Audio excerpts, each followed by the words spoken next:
सजनों ते बेलियो जेड़ा इस दुनिया ते आया आखिर एक ना एक दिन ते जाना ही।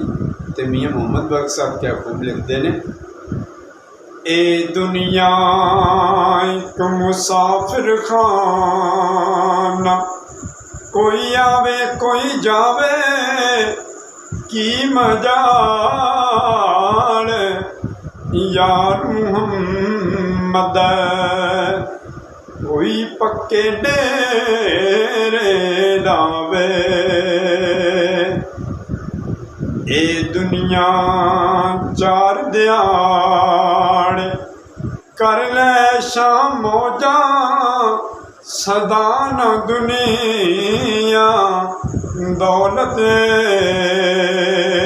थे, सदा न लश्कर फौजा।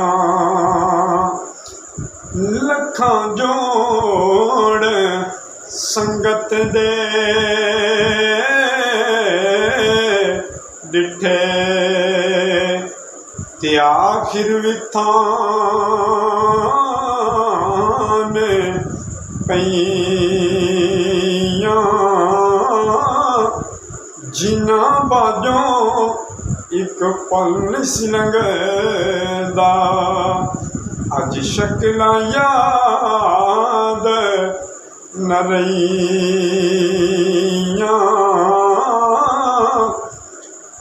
टुर गए यार मुहब्बतां वाले, ते नाल ही लै गए ने हासे, दिल नहीं लगदा यार मुहम्मद, हुण जाइए केड़े पास।